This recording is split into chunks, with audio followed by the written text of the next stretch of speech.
21% said their agencies hadn't started to plan. How you could change the federal retirement system.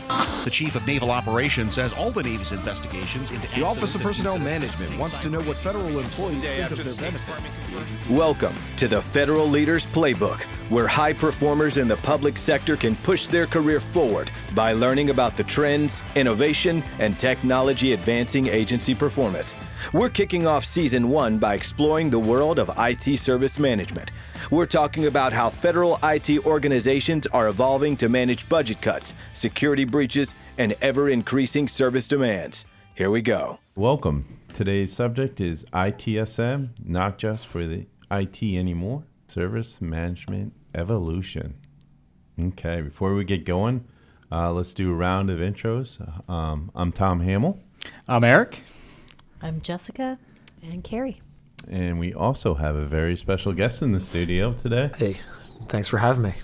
Let's jump in. What do we mean by this ITSM, not just for IT anymore? Where I would start is just kind of the alignment of business and IT. So we talk a lot about IT service management. We talk about the ITIL processes, and we talk about the platforms that automate those. And that same process mentality, the communications, the education, it's starting to span into all aspects of business process. And we're getting a lot of bleed over into the business process automation. And we're finding that these tools are really well suited to capture that information and make it relevant from the IT services to the business services. There's a lot of kind of, bleed over between those two. Yeah. What are some examples of that, Eric, that where it's taken out of the IT world? I mean, I think that's what you're saying, right? It's, we're focused on IT for a lot of this service management, but now we're kind of taking it out of that world. And where does it go? And I think this is where we start to look at that user interface. So where does a user within an organization go to request services? And we've started to consolidate the number of places they go. And we do that from, you can request these IT services from this place, and you have to go for facilities over here and HR over here. We've seen a trend towards one location. So come to one spot, and then once you start looking at bringing those customers together, then you look at the fulfillment on the back end. We have a lot of tools that can facilitate some of those requests that are specific and specialized in that area, but you get into some of these gray areas where it may just be a customized business process that needs a platform. And I think that's where I see a lot of that service management bleed over. Yeah, I think I have a kind of a whole philosophy on why that's happening. I think it's fairly obvious. Technology people tend to break things down into processes. So IT also has access to technology. That's what they do. So they're going to solve things with tools and, automate processes that way.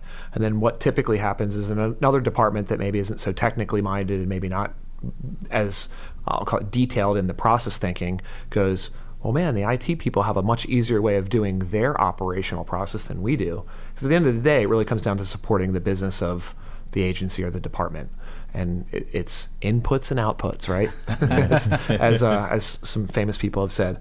So I think that when we talk about the tool sets, what ends up happening is an incident form for, say, your ITSM platform is really no different than a case form in a case management system for an HR case or any other type of a case. And at the end of the day, they're all just sort of dynamic case management systems that have specialized workflows and field and form labels. And these, I think it's fairly easy to take something that is a pre-built thing like an incident system and reapply it for a facilities service request, or a work order in an ITSM system is probably very similar to a work order in a facility system. So if you have a platform that can do both, and you don't need a special level of maturity in one area or the other, and you don't need a, say, best of breed that is, a purpose-built facility system, right. Why would you not build that capability or utilize the same capability in your service management platform? There's obviously technical things to worry about in terms of governance and access and things like that, separating the data, reporting, et cetera. But if you have the investment there and you don't have to recreate the wheel, to me, it becomes a very logical thing for smart people to do. Yeah, and I would say when we talk about the evolution, I like to look at it more in the pendulum swing, because it seems like we swing from one direction to the other. When I got into the service management space, I was a developer on a platform that automated process.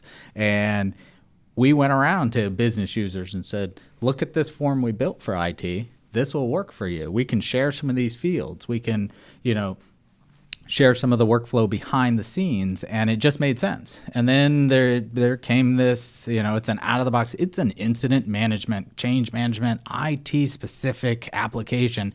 Get all that stuff out of here, because you're now kind of merging these data sets. So HR data or timekeeping data or facilities request data is now kind of muddying the waters when you're looking for incident management records. So now, in present day, these platforms is the new kind of selling point. Or we're selling a platform that can do IT, it can do HR, it can do legal, it can do facilities, and everything in between. And the way they're doing it is by sharing that common infrastructure, sharing that workflow, but segregating it out. So the core element of keeping the data separate is there, but it's also leveraging the investment that you've made. You always hear the Amazon look and feel we want, but it's that. Heard that once or twice. Just once or twice today. Probably from us. Once or twice today. Yes. So we're looking at now that there's one portal that anyone could go to that can get the IT services, but also can request a car from a carpool, right? Yeah, absolutely. There's using the same technology.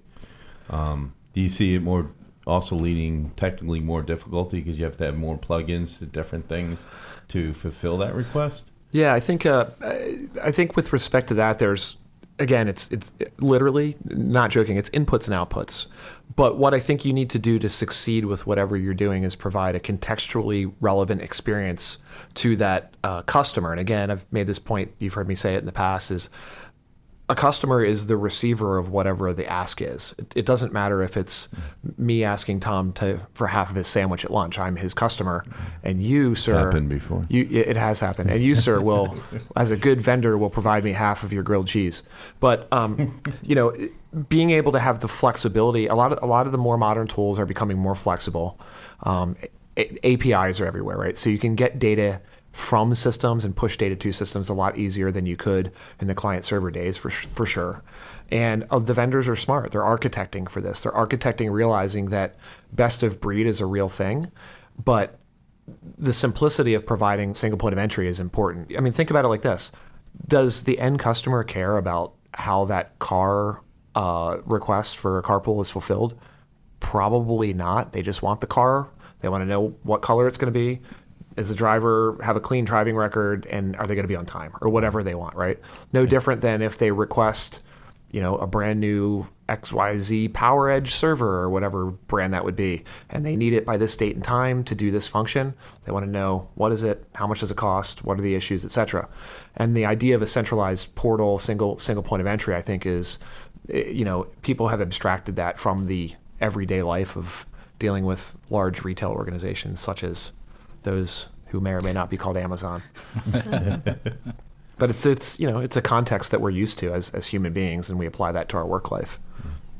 So when we were getting ready, for this podcast, one of the things we brought up was eliminate shadow IT. What is that? Oh, I have interesting, people tell me that my points of view on this are fairly interesting. So shadow IT, I remember going to a Gartner conference like 2 or 3 years ago, and they were talking about shadow IT and Gartner and Forrester and these big industry analysts, and they're kind of the watchers of the industry and looking for patterns. And then they have maybe the best business models ever in that they research information and take the information and provide it back to people as a service, which good for them, right? They figured that out. But I remember hearing this concept of shadow IT, and I'm like, shadow IT? Like, does that mean a mystery? Yeah, it's a mystery. Like, what does that mean?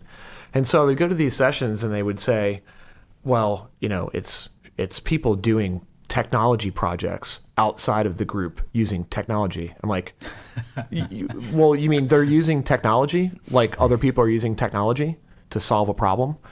And I think what I've watched happen is when I first started hearing it, it was how, and a lot of the vendors in the space grabbed onto this idea of, well, with our system, you can govern your IT better. Well, here's the thing.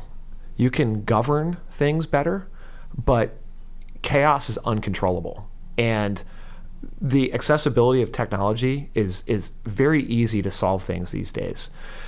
So it's one thing to have good security policy and control your boundaries, your data. That's one thing. But my thought is what these providers and IT groups should be doing is figuring out how to empower shadow IT instead of eliminate shadow IT. And my thought on it is, I'll give you an example.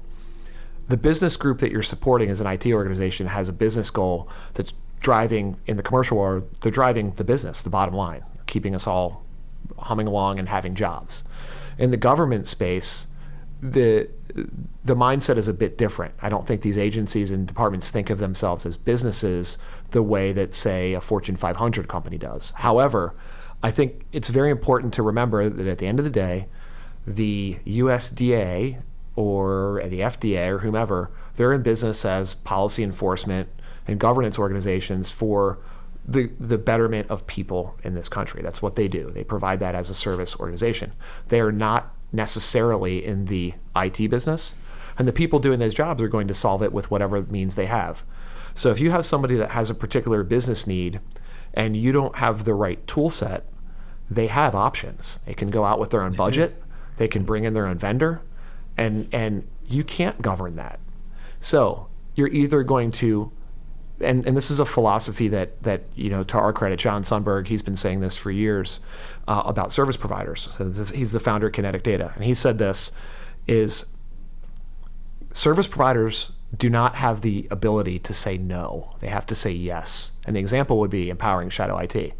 I want this capability because I need it for this policy we enforce. Well, if that's their business and they have the budget for it, that's going to happen.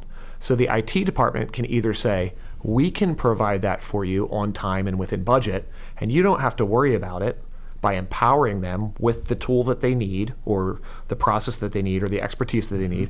Or you can say no, and one way or the other, I think we all know, and being in this business, that project will probably still happen. It's probably going to be more expensive than had IT empowered them in the first place, because IT is going to ask the important questions about the technology, right? Compatibility, et cetera, et cetera. Security. Yeah, security is a big one, right? So, and that again is like, I think our vernacular should, as leaders or whatever you want to call us in the space, thought leaders, I kind of hate that term, but thinkers in the space, thunkers in the space. I think what we need to do is change the vernacular and make it an empowerment approach and start thinking as IT providers that we are there to serve the business and solve their problem, not tell them that they can't solve their problem. So again, my encouragement to everybody is empower shadow IT. Wow. Okay. Fascinating. It's rocket science. It sounds like rocket science. Yeah, so you want to empower the shadow IT. We're talking about service management, and we're talking about the evolution of service management. What are some ways that you could empower them through process, through some of the technical tools that we have? Because we're constrained by, they come to us with a request that's outside of either security, the security boundaries that we have set. We're framed in the federal space by the policies that are kind of thrust upon each agency. And then you have to kind of work with that. In their private lives, sure, they can go to AWS, spin up what they need. They can go to, Box and some of these other places to find, the technology they think will, meet their needs. But when they come to the IT organization, what are some things we can do to help them so we can empower them and not tell them no and not, send them down a path, of going around?